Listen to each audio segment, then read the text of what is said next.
It was, I wanted for later, you know. It is for posterity. When it happened, I mean, this thing happened way back. The incident happened in 1998, you know. But then, at that time, I never really thought of writing. But I kept the newspaper cuttings, you know, anything about the incident, I kept them in a box. But what really prompted me to write was the letter in 2008 in the Sun that was written April, I think it was April the 8th or the 9th, you know. So when I read the letter that appeared in the Sun, that prompted me. I was boiling inside. I said, do you know, I told my husband what he said about you. So I said, are you not going to respond? But you know, the perfect that he is, the perfect civil servant still in him, he said, no, why should I? I do not want to get embroiled, you know, in the controversy. So he didn't want to do that. But I felt differently, and I decided to write 8th April 2008. 8th April 2008, when he wrote that letter that appeared in the Sun, he attacked my husband. You know, he said, he made comments like, as in the book, opportunistic, revengeful, his words against mine, which implied that my husband was lying, you know. So I felt that I needed to set the record straight for my children later. 10, 20 years down the road, when we are already gone, we may not be around, and somebody may just picked up, you know, and said, hey, you know, your dad, your grandfather is like this, your dad is like this, and we are not there to tell the story. So I wanted to tell the story, to tell our side of the story, you know, for posterity, for my children, for my great-grandchildren, and future generations to come. So I wrote it in 1 month, in May 2008. I finished the book, and it was called Upholding the Truth, a real-life account. And it was just the episodes that happened to him. That is included in chapters 11 to 14. Do you know, when I decided to write the biography of Shafi, the Shafi Yahya story, it is published by me, you see. So of course, cost was a constraint. So I decided only to print 1,000 copies of the book, because I was not sure what the reception would be like. So, and I was limited, my resources were rather limited then, you know, having to publish it myself. My first 2 books were published by MPH. My first book was sponsored actually by Felda, Maybank, and Yayasan Warisan Johor, published by MPH. My second book was published by MPH.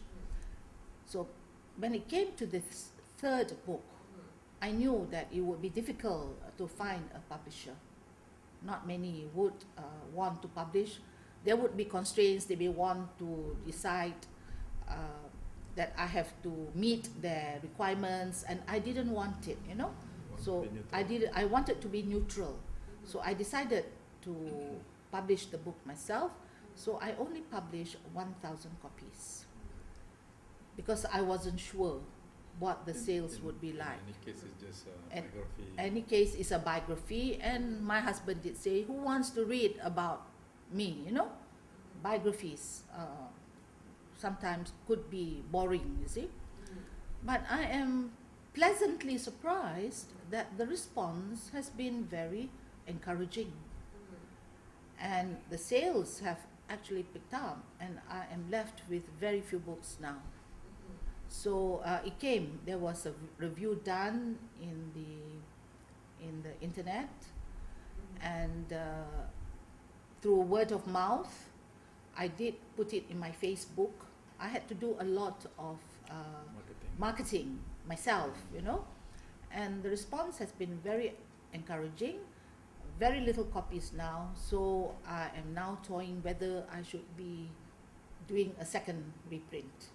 So I'm still thinking about it. But the idea is not to make The idea money. is not to. The idea of doing this book was really not to make money out of it. It is to tell our story, you know, to tell our side of the story.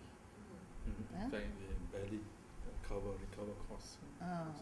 You can't really recover. It's expensive, you know, with pictures and quality paper.